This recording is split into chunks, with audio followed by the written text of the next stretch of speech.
Welcome to this special edition of Here and Now as the provincial election campaign officially begins. Newfoundlanders and Labradorians will head to the polls Tuesday, October 14th. We're going to take you now live to Ballyhaley, the golf club where Liberals are gathering for the campaign kickoff. John Hogan there, the Liberal leader, at the podium. We're going to dip in right now and hear what he has to say.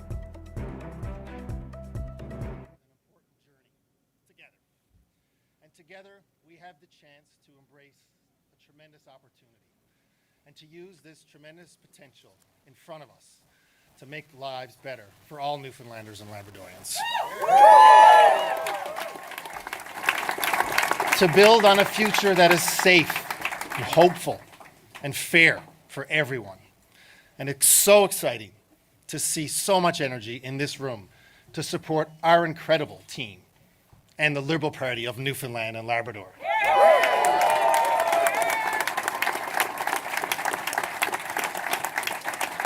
In this election, we face a clear choice between building a stronger future with diligence and with vision,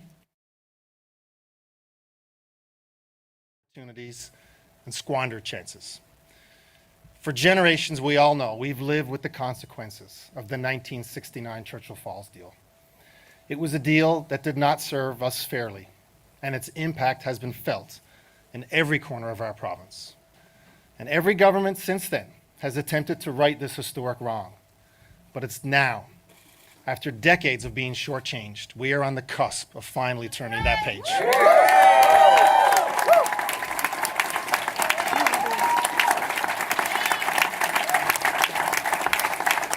As your Liberal government, we secured a new memorandum of understanding with Quebec, one that finally recognizes the true value of Churchill Falls for the people of Newfoundland and Labrador. But we need everybody's support to finalize this deal. It will unlock significant revenue, $225 billion. And that's revenue that will rise with market prices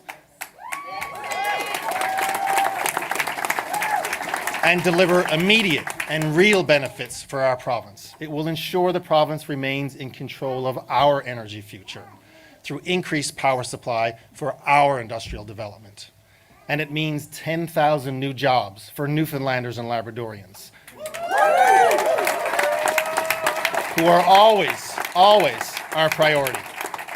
And the bottom line is this: it changes everything. So let me be clear. If we finalize this deal, you and your family and your friends will feel the difference. Under our Liberal plan, this historic deal will mean funding for healthcare, so families can get the care when they need it, and hospitals are better staffed, and seniors will get the dignity that they deserve. It will mean more money in your pockets, making life more affordable for everyone, from lowering costs to protecting family incomes. It will mean building safer communities, increasing police presence in our communities, and working to decrease crime. It means improving roads, bridges, and infrastructure across our province, investing in your children's future with more teachers, better technology, modern schools, and of course, paying down our long-standing provincial debt to improve long-term stability for our province.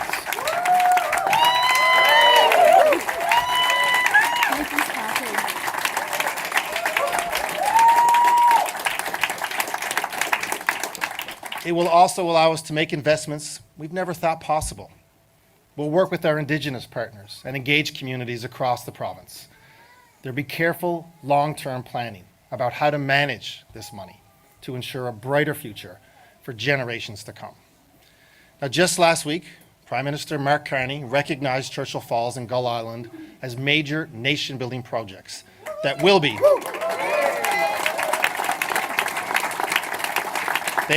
truly transformative, not just for Newfoundland and Labrador, but for Canada. And the Prime Minister said, Canada has what the world needs. And I said to the Prime Minister, Newfoundland and Labrador has what Canada needs.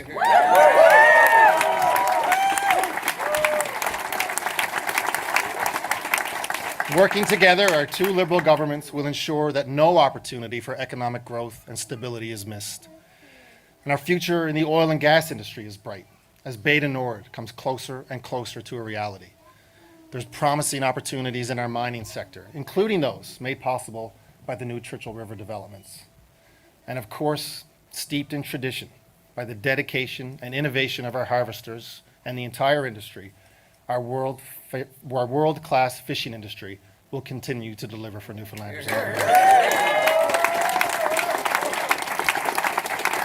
Our tourism, our arts, and our technology possibilities truly are endless.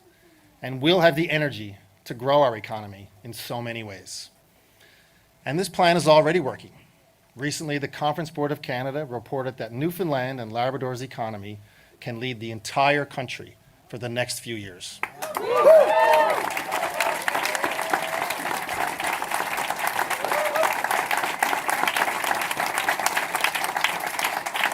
But economic prosperity alone is not enough. We need to make sure our communities are healthy and safe and inclusive. We must ensure rural communities have the support they need to thrive, including continue to expand cell service, building on our highway safety initiatives, planning for climate change, and all sorts of other opportunities and resilience that those rural communities deserve. A strong, safe Newfoundland and Labrador is what we hope for and is what we will achieve.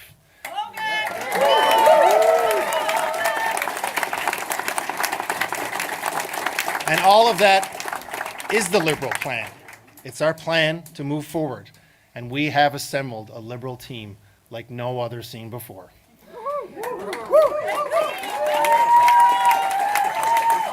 This team has experience and fresh perspectives, and we are proud to have mayors from Corner Brook, Paradise, Marystown, Harbour Main, Grand Falls, Windsor, deputy mayors from Gander, Pooch Cove, town councillors, all who've stepped up to serve this province.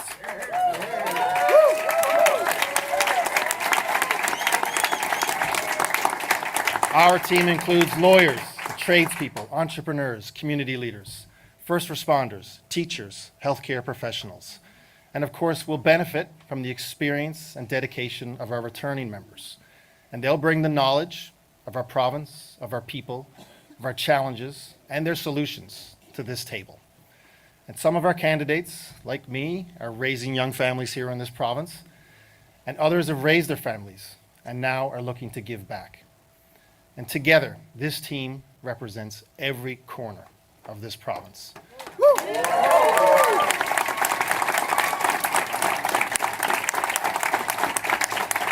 Different walks of life, but most importantly, they are the very best of Newfoundland and Labrador.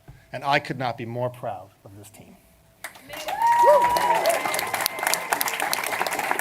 Because we have real momentum, and we have real energy, and we have real leadership. Now, contrast that to what others have to say with regards to Churchill Falls. Others want to gamble away this opportunity, and in doing so, risk all the progress that we've all worked so hard to achieve. But the time is now. The opportunity is now. And let's not shy away from embracing our opportunity. Let's never doubt that we, as Newfoundlanders and Labradorians, are capable of negotiating a fair deal that benefits us and protects us.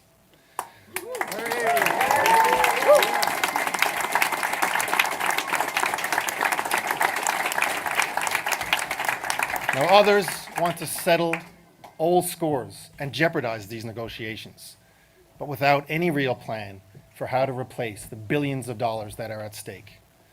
That's reckless, and that is not leadership. Because this election is about the future. It's about the work to finalize these agreements and use these benefits wisely. Our team's proven we can deliver. We've negotiated the MOU, and we're on track to finalize it.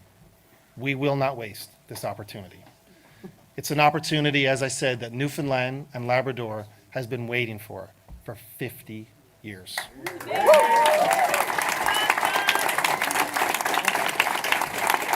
So together, we'll make sure this deal doesn't just go down in history. We will ensure this opportunity goes into our hospitals and into our classrooms, into our communities, and into your homes. The future is finally in our hands. Let's embrace it. Let's protect it. And let's build a stronger, fairer, safer Newfoundland and Labrador. Hear, hear.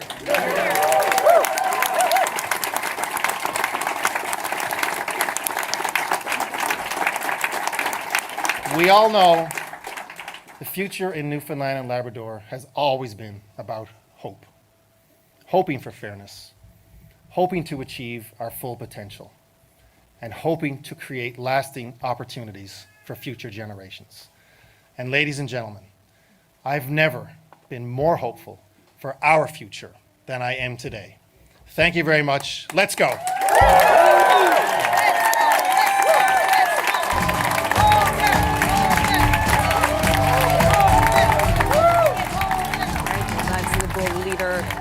John Hogan launching the Liberal campaign. We're going to take you over to the PC headquarters in just a moment. We're waiting for PC leader Tony Wakeham to take the stage there. But while we're waiting for that, Peter Cowan joins us now. So Peter, not hard to tell what the Liberals want this election to be about.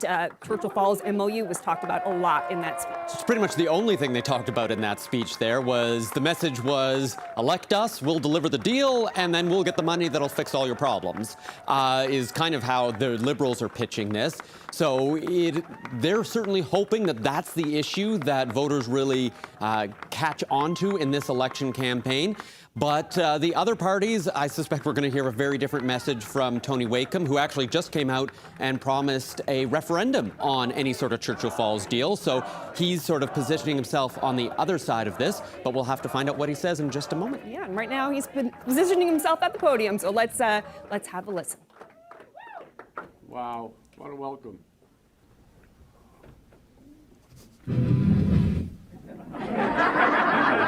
That was the encore. Good evening, everyone. I want to begin by acknowledging that this election is taking place in the shadow of terrible devastation, with this summer's Kingston fire having ravaged so many communities in Conception Bay North. The timing of this election is a requirement of law, but a lot of people are hurting right now, including the more than 200 families who have lost their homes. You are in our hearts. And I'm certain I speak for John Hogan, Jim Dinn, and all the other candidates from all the parties, that regardless of what transpires during this election, we will once again pull together as a province and a people to support those who are hardest hit.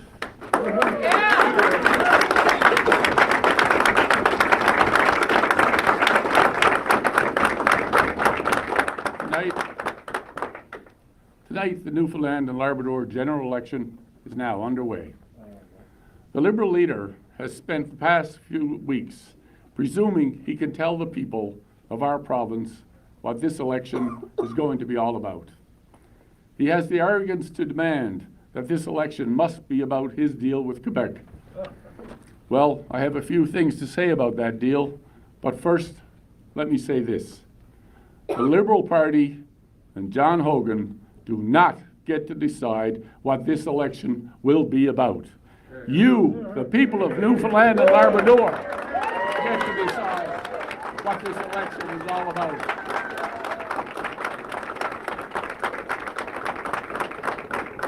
And having crossed from one end of our beautiful province to the other, I can tell you what I've been hearing at the doors and the messages from people loud and clear.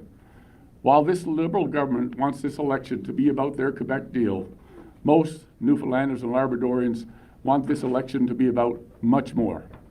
For far too long, the Liberals have made decisions that benefit the few while leaving too many behind. After 10 long years of Liberal government, life in our province costs more than ever. After 10 long years of Liberal government, our healthcare system is ranked dead last in the country. And after 10 long years of Liberal government, sadly, more families are not feeling safe in their own communities and in their own houses. On too many issues, too many people in too many parts of our province find themselves forgotten, ignored, and left behind by a Liberal government that photo op after photo op, scandal after scandal, has time and time again shown that they are only in it for themselves. Tonight, I want to make one thing very clear. I am running for Premier because I want to lead a government that is here for all of us.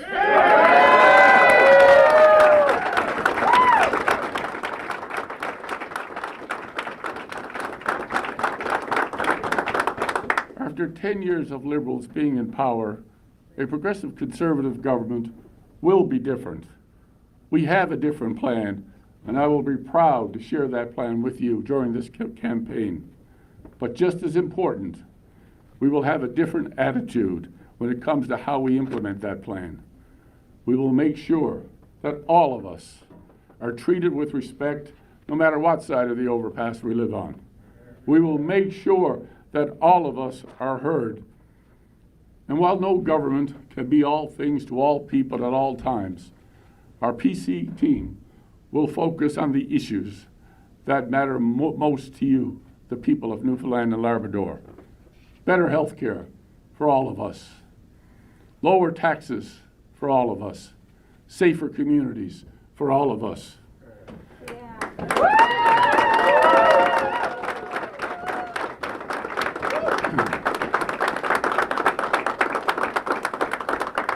Now, I get why the Liberals don't want to talk about their record.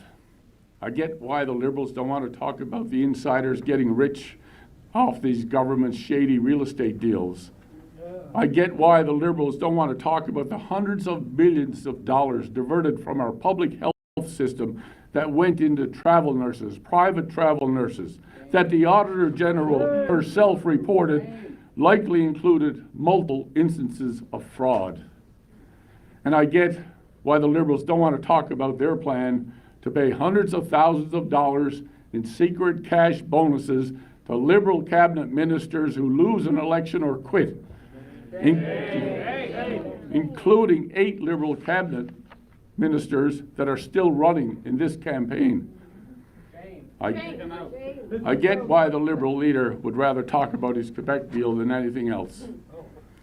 But given that he is talking about the Quebec deal and apparently has a lot to say about my position, I owe to you, the people, to once again make it clear where I stand. This election cannot be the final word about the Liberals' deal with Quebec because the Liberals continue to hide too many details about that deal from the rest of us. The Upper Churchill and Gull Island are our most valuable natural resource with the potential to redefine our province's future. But instead of thinking about the next generation, the Liberal leader is only thinking about the next election. With a rush deal that risks leaving Newfoundland and Labrador ripped off again. And that is why there is a reason why the Premier of Quebec is rushing to pressure us into signing his deal as soon as possible. This decision, my friends, is too important to be made behind closed doors. On my watch as Premier, I will not rubber stamp a bad deal that sends the benefits of our resources to Quebec for another 50 years.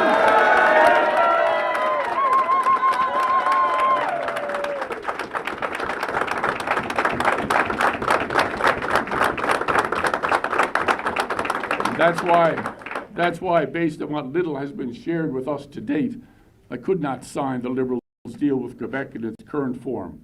To date, the only people reporting to the public about this deal are the same people who negotiated this deal.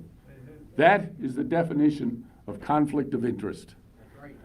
The Liberals' expert panel is a partisan sham, so compromised that one of their own appointees quit, saying the independence of the panel became impaired. This is apparently good enough for the Liberals. It's not good enough for me, and it's not good enough for the PC team, and it shouldn't be good enough for the people in Newfoundland and Labrador.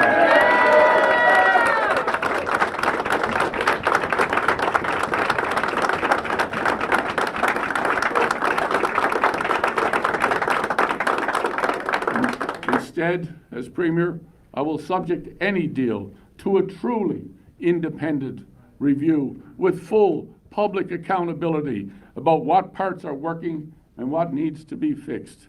And I will use the findings of this review to ensure the deal does, in fact, get fixed. Most importantly, I will not sign any deal that does not have the clear consent of Newfoundlanders and Labradorians.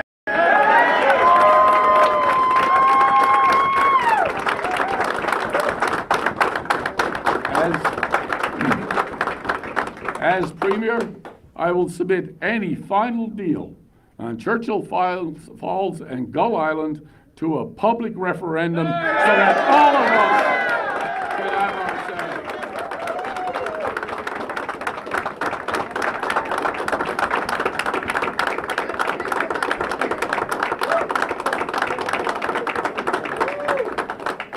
I challenge John Hogan to do the same. If not, why not? My position is clear.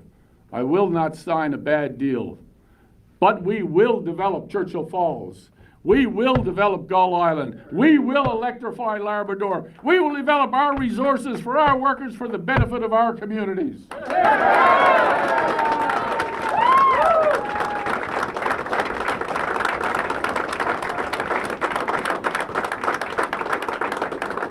And I will make sure that today, tomorrow, any day, and every day, the primary beneficiaries of any deal are the people of Newfoundland and Labrador.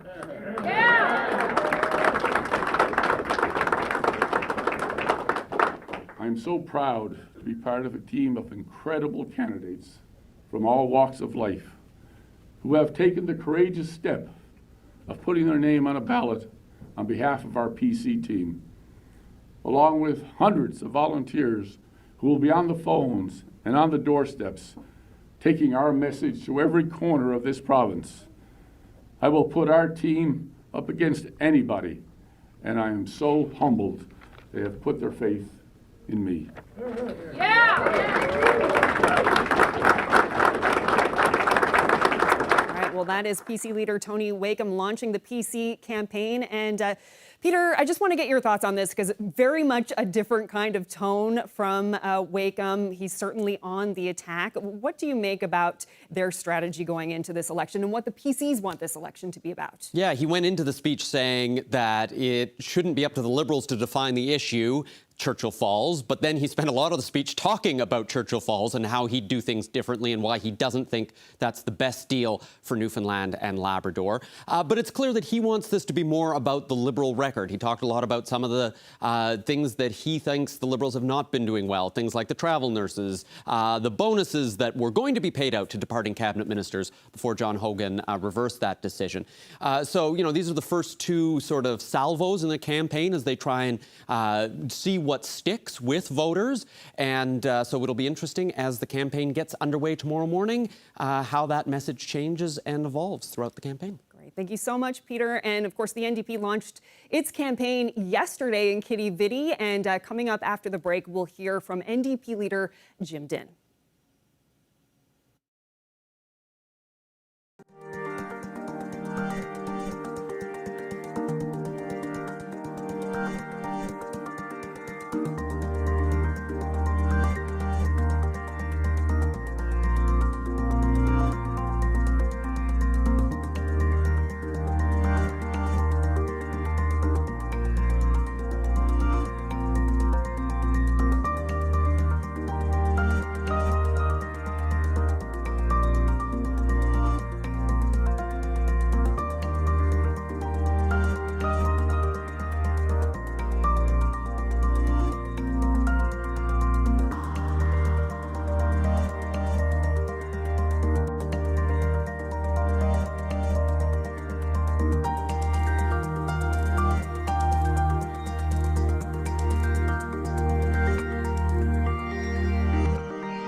Well, the provincial election campaign is now officially underway, but the NDP got a head start on its campaign yesterday in St. John's. Here's some of what party leader Jim Dinh had to say.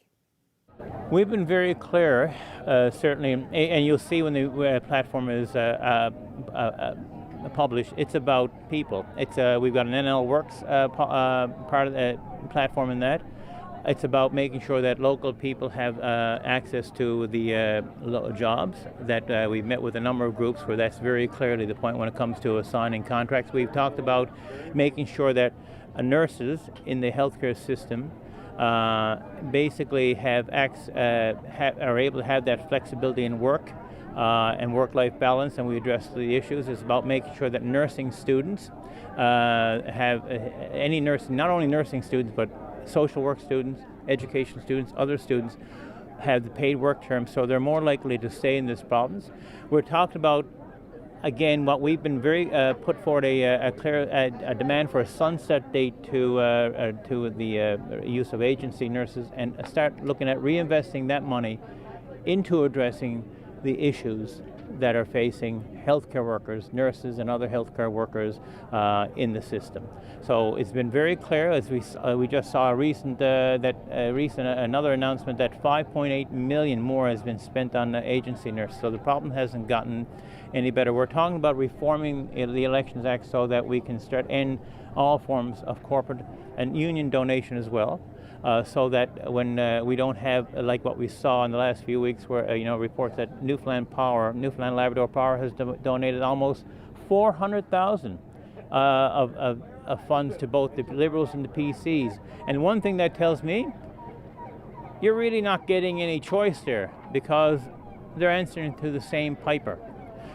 So from my point of view, it's about making sure that when we act, we're acting in the best interest of the people. And I can tell you that in like my comments in the House, Jordan's comments in the House, what we've been pushing for has been very much about making sure that the people in our districts, that the people in the province have their needs taken care of.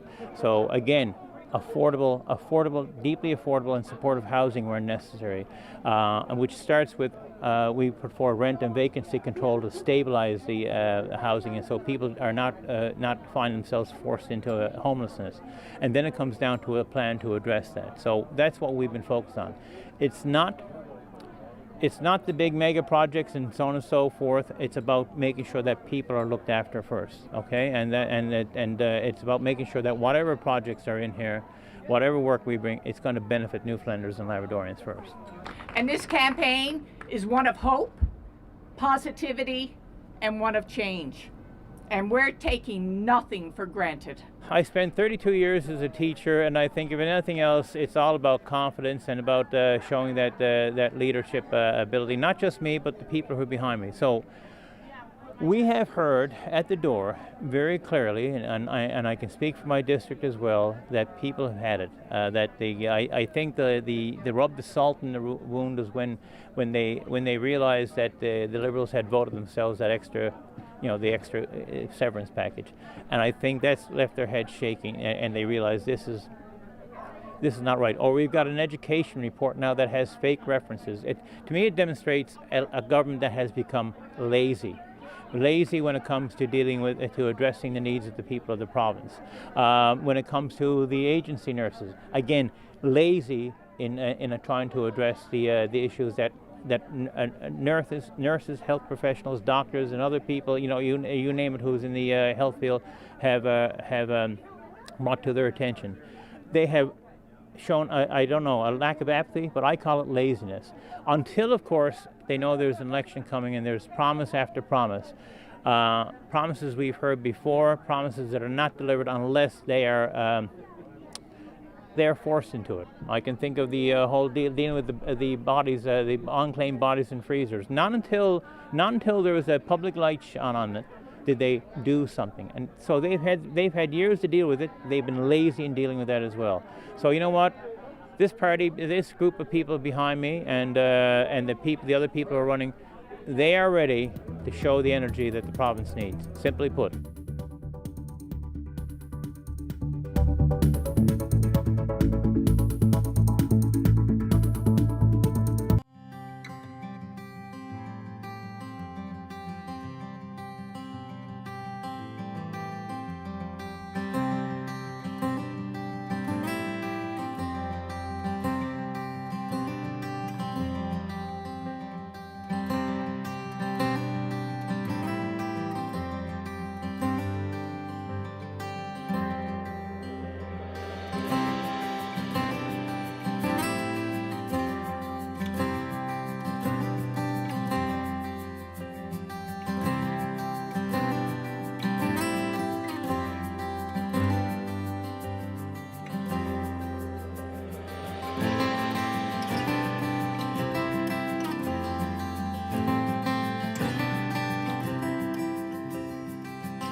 All right, Ashley, a big day today with the election campaign officially getting underway, and a nice day, I guess, out there to kick it off. The weather was lovely. It sure was. We did see a few showers this afternoon, though, sprinkled across the province. Yeah, but other than that, it was fairly decent. We've got a couple of weather makers as we head through at least the next 24 hours, bringing some showers to parts of the province, and then again another round moving in as we head through tomorrow evening. Now, taking a look at the temperatures today, daytime highs reached about, topped off at about 17 degrees in St. John's, 19 in Marystown, and 20 in Burgeo. That was a hot spot across the province today. You can tell we are in offshore flow, or at least you are in offshore flow.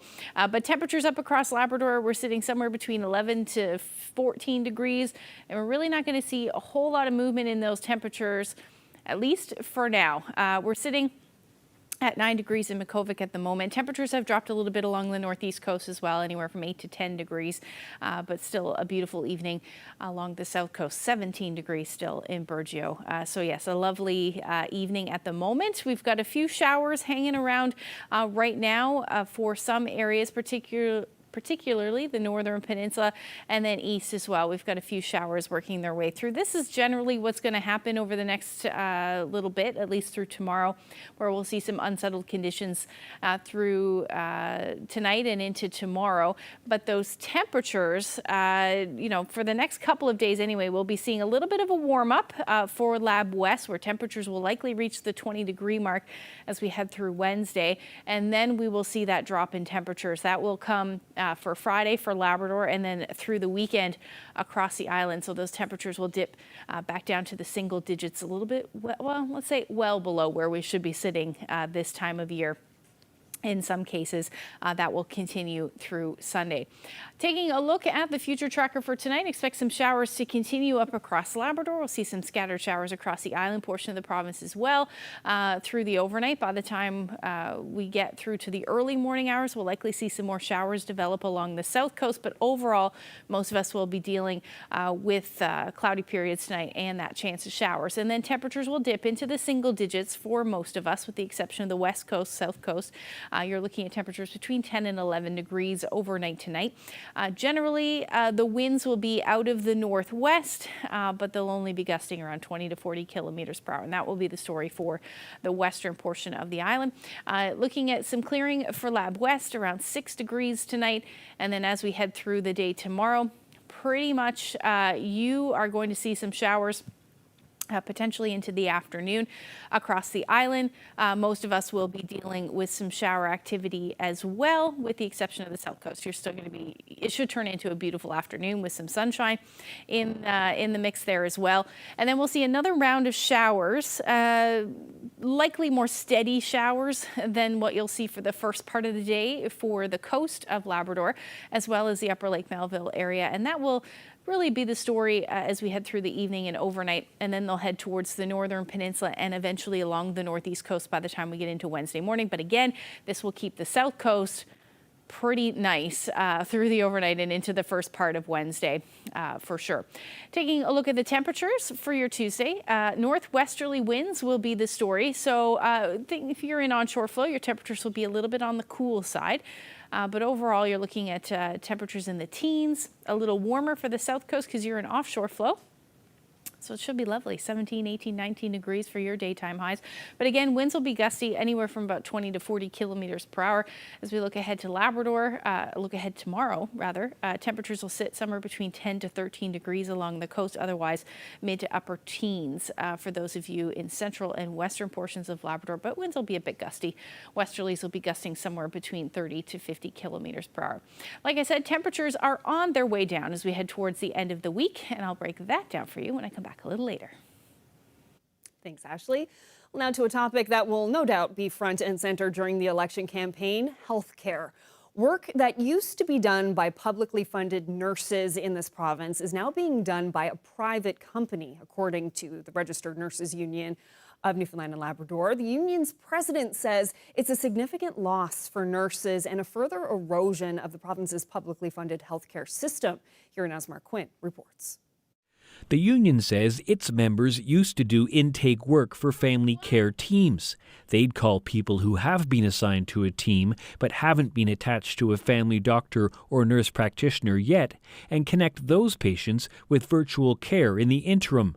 But Union President Yvette Coffey says the health authority has unilaterally decided to have nurses working for a private company do that intake work. They've gone ahead and gave that work to Teladoc, our bargaining unit work. Coffey says the union has filed grievances about this, but have received no response from the health authority or the provincial health department. No one is even talking to us to try and resolve that issue. We found this out after the fact. They don't even bother to let us know that they're contracting out our union work. Coffey says it's concerning for two reasons. First, she says it's important work for as many as 35 nurses. Nurses who want to work regular business hours in a job that's not physically taxing. Work that's particularly attractive to nurses nearing the end of their careers. You can get through the last 5 years or the last 10 years of your career. And they have taken away that opportunity. And secondly, Coffey says it's upsetting to everyone who believes healthcare should be publicly funded. CBC reached out to provincial health officials but had not received a response by airtime. Mark Quinn, CBC News, St. John's.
out with the old and in with the new. After years of waiting, the new HGR Muse Community Centre opened this morning in St. John's. The city-run facility replaces the old Muse, which served the community for more than 50 years. The CBC's Laura Howells was there for opening day. I'm here outside the brand new Muse Centre by Mundy Pond, just around the corner from the old Muse Centre. This new facility cost about $33 million. It was a couple years delayed, but today, the opening day is finally here. People trickled into the new centre for the first time this morning, and early risers were mainly checking out the new pool. I just came from a new swim, a lovely shower, loads of room. Loads of washrooms, everything's working lovely, perfect. I just wanted to see it for the first time and everybody was so excited. That's why we all came out. We just want to see how it looks. It's really nice actually. Sometimes we go for a swim and we just want to see how the swimming pool looks like and all the other facilities here. The new Muse also has a full-size gymnasium, courts for squash, handball or racquetball, a walking track, plus an outdoor playground and community garden. Absolutely so excited for this. The old centre has been about 50 plus years. So for us, this has been a tremendous build with a great team of people. It's the most inclusive facility that we have. The new Muse has been a long time coming. It was supposed to open in 2023, but got delayed by labor shortages and supply chain issues. Then, more recently, problems with the heating and cooling system. A lot of the holdups were kind of beyond city control. COVID for a lot of things throughout the country, in regards to being able to supply and demand and equipment and those things. Everything was a little slower. So we just had to wait for all of that stuff to rebound. And when we did, we were able to make headway to get us to where we are right now. The old Muse Community Centre had long been a big part of life for people like Georgina Long. 3 and 4 times a week for an early swim.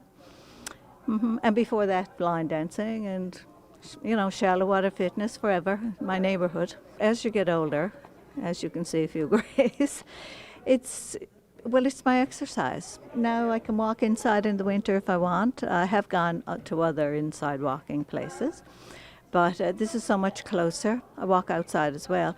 But it's all here. You can have your swim and then have a nice little stroll around or a fast run or walk, and it's all right there for me. The Muse Centre is open daily from 7 a.m. to 9 p.m., so you can use the walking track or other facilities during that time. There will be a grand opening ceremony later in the fall. Laura Howells, CBC News, St. John's. The 45th annual Terry Fox Run happened over the weekend. Researchers from the Marathon of Hope Cancer Center Network were in St. John's for the event. They talked about how the annual run helps move the needle on cancer care. Well, today's the 45th Terry Fox Run, and researchers, all in purple shirts, are here today to share what we've been doing under the Terry Fox Research Institute umbrella. So it's called the Marathon of Hope Cancer Centers Network, and it unites researchers and clinicians and patients from across the country with a common goal to improve cancer treatment, through research for all patients across Canada. A lot of the funds that are raised by the Terry Fox Run are going to go straight towards the Marathon of Hope Cancer Centers Network activities and really help us move the needle in cancer care. To have the community involved and the support of the community for our research is really important. I mean, it's a real Canadian legacy that we still have the Terry Fox Runs. We're still, dollar by dollar raising money for cancer research. It's really special.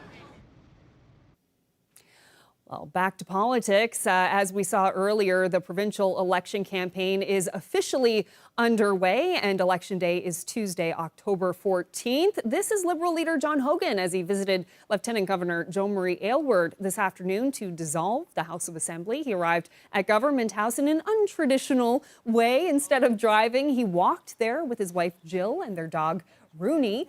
This will be the shortest campaign allowable by law, 28 days. This election day comes on the heels of Thanksgiving Day, long weekend. And Ved's polls will be open 1 week before on Tuesday, October 7th. Well, turning now to federal politics, MPs are back in the House of Commons, kicking off the fall sitting. Pierre Poilievre and Prime Minister Mark Carney squared off in person for the first time since the Conservative leader's by-election win last month.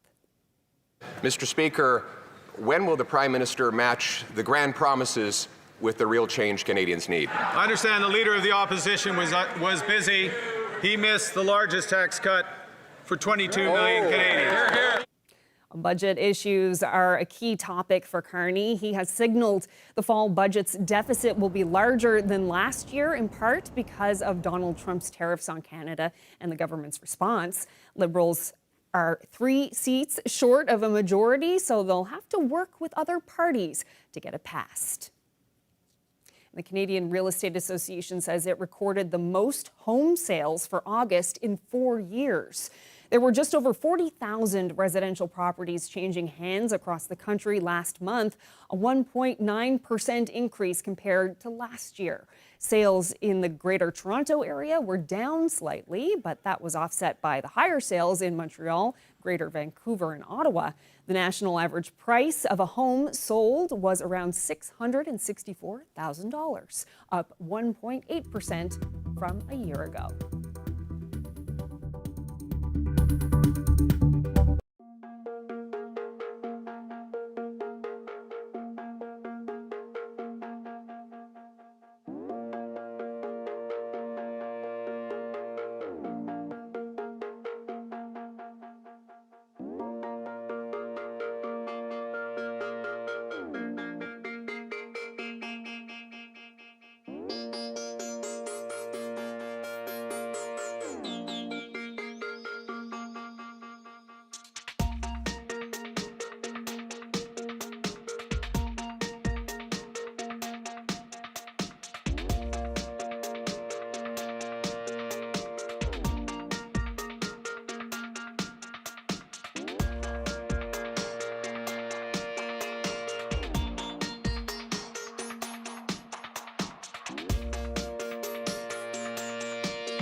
right, time for a look at the long-range forecast. But I have to say, we saw Liberal leader John Hogan go to Government House a little bit earlier, and it was a lovely day for a stroll.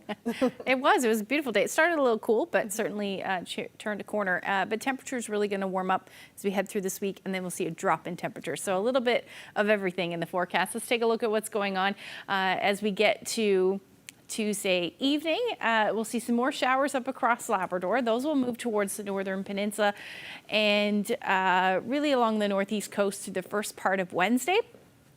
And then some more showers will be the story for you up across the Big Land through the day on Wednesday. That's where most of the unsettled weather will be. We may see a few showers through central areas of the island, but overall, it is looking like a fairly decent day on Wednesday. And as we head into the afternoon and evening, temperatures actually are going to stay quite mild. We're looking at those daytime highs in the teens, mid-teens to even low 20s, upper teens rather to low 20s for a good chunk of the island. With the exception of the northern peninsula, you'll hang out around 11 degrees through the afternoon. And then coastal areas of Labrador are still seeing those temperatures somewhere between 8 to 10 degrees. But another mild day expected for Lab City. Your daytime high on Wednesday will sit around the 21-degree mark. Now, as we head into Thursday, we will see, again, a little bit of windy conditions up across Labrador, along with some shower activity as an area of low pressure moves through. This will bring back the southerly flow, and that is going to bring some mild temperatures through the afternoon on Thursday to the island portion of the province. Take a look at your daytime highs. You will sit somewhere in the low to mid 20s for some areas. If we do hit the 21-degree mark in St. John's, that will break the record for the amount of days that we've seen the 20 degrees or more in 1 year. This will bring us to 80 days of that happening. The record is 79. We're currently in a three-way tie. So we'll see if that happens. Temperatures may stay mild as well on Friday, but we are going to see some shower activity, some cooler temperatures in behind this front, dropping down to about 10 to 13 degrees for the rest of the Big Land. Taking a look at the long-range forecast, like I said, Friday, we may hit the 20-degree mark on Friday as well, but I do think it'll be, we'll see some showers, so it may keep that temperature below there. Anyway, we'll see what happens. Still have a few days to figure that out, but temperatures will drop on Saturday down to about 13 degrees along with some showers. We'll see that drop in temperatures as well for central and western Newfoundland, and our overnight lows are going to start to dip as well, down to the single digits, only about 3 or 4 degrees Saturday night, so it is going to be fairly chilly. Up across Labrador, you are looking at your temperatures 22 on Thursday, then dropping like a rock on Friday, and even further on Saturday down to the single digits. For Western Labrador, you'll be at single digits for both Friday and Saturday. Our weather photo of the day is taken on the northern peninsula. Nice. It's a great shot of a faint rainbow there. Very faint. Yes. Very faint. This is Fishing Point. Nice rainy day there. Thank you to Christopher for that photo. If you have any weather photos that you'd like to share with us, you can send them to nlphotos@cbc.ca. Oh, that is gorgeous, Christopher. Thank you so much for sending that in. Lovely little lighthouse there. That's right. Up on the northern peninsula. Love getting pictures from that area of the province too. And my goodness, election started. That's it. Yeah, here we go. It's going to be an interesting month. It is. October 14th, Election Day, advanced polling, October 7th. Yeah, Thanksgiving Day weekend. All right. Well, that's it for us. Thank you so much for spending part of your evening with us. Good night.